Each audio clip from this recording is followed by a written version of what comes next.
I'm going to do a test today to pour a vertical mold, two-part mold.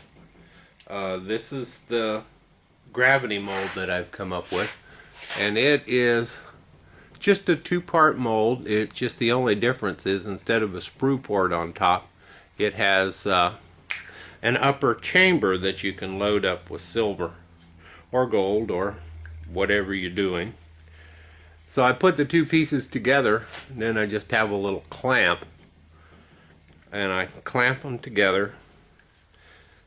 You got to get it pretty snug because the steel is going to expand at a different rate than the graphite does, and so it will have a tendency to loosen up. So I'm going to get that put together, and I'll do this the way I do it. I use either my torch dock or little open hearth furnace that I built. But from the results of the gravity mold, it's way easier to use the gravity mold than a little pottery kiln or any little furnace that'll get up to 1900, 2000 degrees. Of course, you only got to get up to about 1750 for silver. So anyway, I'm going to put this on pause while I get this set up and the torch running.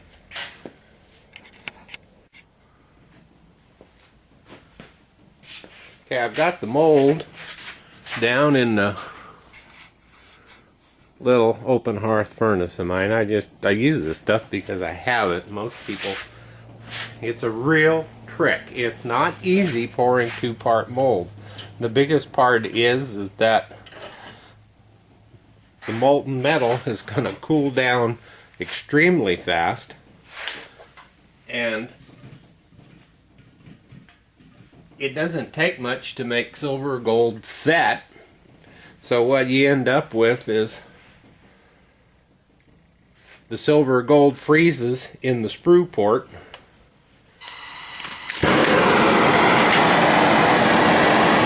then as one of my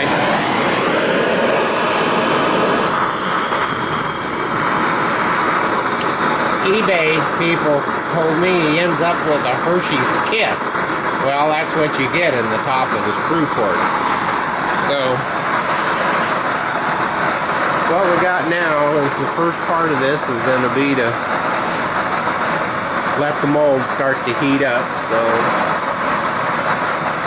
I'm going to go on pause for now, and then I'll get out the oxygen acetylene torch and the dish and the silver, and we'll go from there. Okay, I've got this hopefully set up to where we can see what's going on. I probably right when I go to pour, I'm going to have to shove that brick over. One of the things in my area that I normally have is an assortment of tongs and pushers and pokers and what have you to move this hot stuff around. I wear cotton gloves when I work with hot, and they get frayed, they burn easy. More than once I've set my hands on fire. Well, I'm going to get my torch going and start heating up the silver.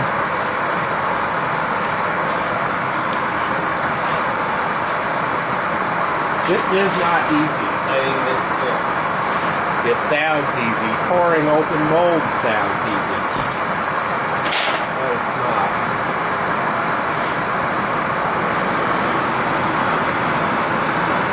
Okay, the flame that I'm going to use for the silver is just right about there, nowhere near as hot as I could get the torch. A long, trailing tone, feathery, called the neutral flame. Now this is a gadget I made the other day. It's a solid graphite melting dish. First time I've used it. So like any melting dish, I'm going to start from the outside, get the heat, and what this does is it just lets the dish expand and tends to not crack. All of this blab I'm blabbing is about fused silica, your porcelains and ceramics. Porcelain, probably the biggest problem with porcelain crucibles and dishes is the fact that they have a long coefficient of heat transfer to where you're not supposed to raise the temperature more than 200 degrees every 4 hours.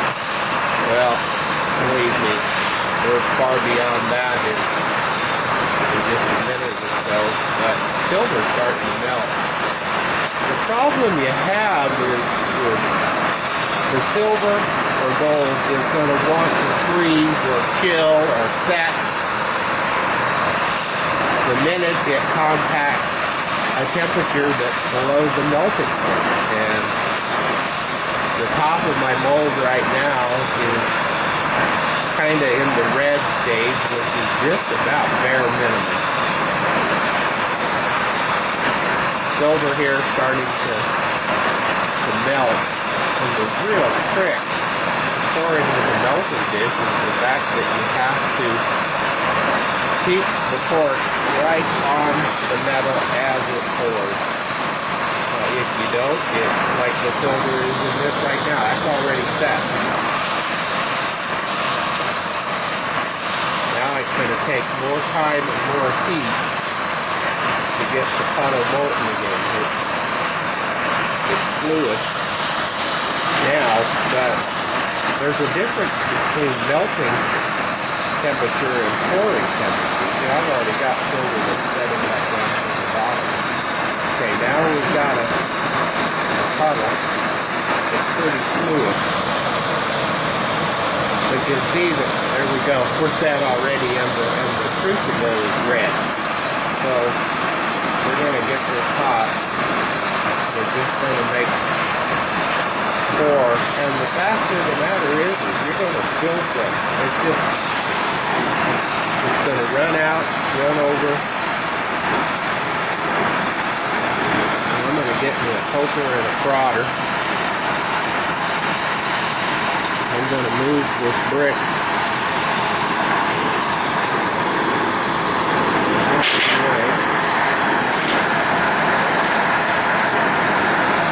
try this by leaving the fork still running.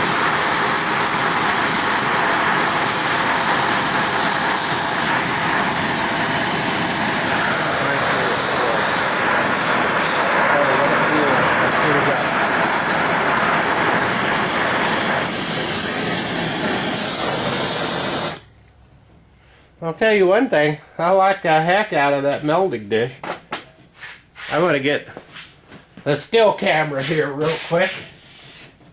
Get a picture of that.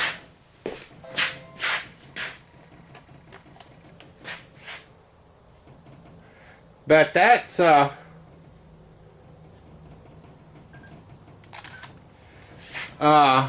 I did it, and I can tell by how little silver there is showing in the sprue cone. Another trick too is, you'll have to excuse me, I need these pictures. I'll edit some of this out, and some of it I won't. Sometimes the blab is more important than the picture, but anyway, that was a pour. I don't know.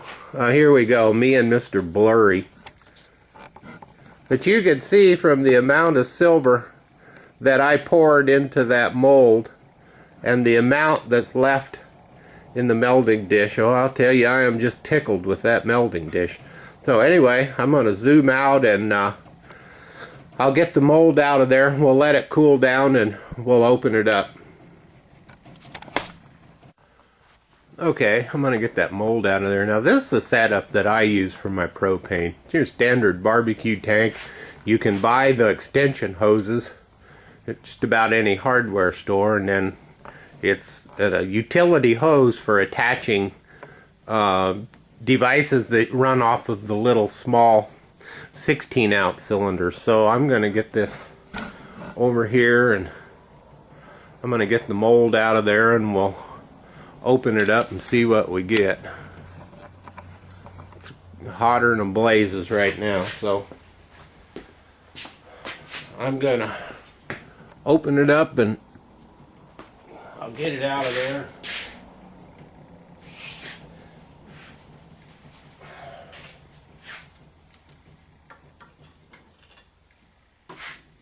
Very warm. Hot. You can see my gloves are smoking already and I barely touched that. Okay, so we'll get one side of the clamp loose. I always have tools around here to deal with the hot stuff.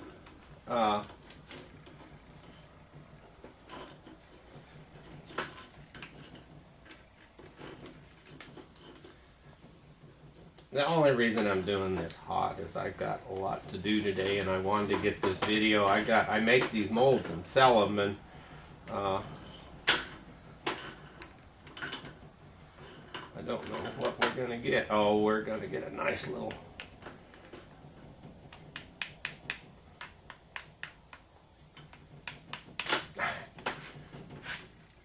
too hot to touch.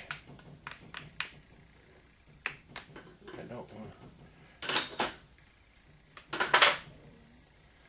Okay, so what I have is a nice little ingot with the sprue plate. So now, again, well, you know, I got a metal block for this pickle pot, but this sucker is hot enough right now that it's going to just go into the acid pickle. Wow! Hotsy totsy. Okay, we'll just let that sit for a little while. But anyway, that's how you do it. I mean, it's no secret.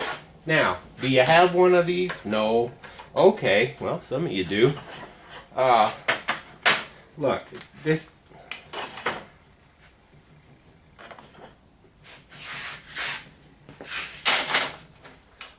Take bricks. You can get fire bricks. You can build a chamber. It just don't take nothing.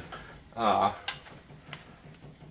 play around with this stuff a lot, so yeah, I built myself little furnaces and what have you, but you don't need that. You don't have to have it. You can just take fire brick and put it together and make shapes. Put a piece on top of it, and voila, you got you a little furnace. I mean,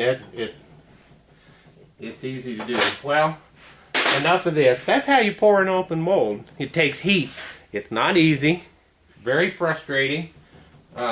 Once you learn to do it, it's not that hard to do, but it's never easy. All right, I'm out of here for today.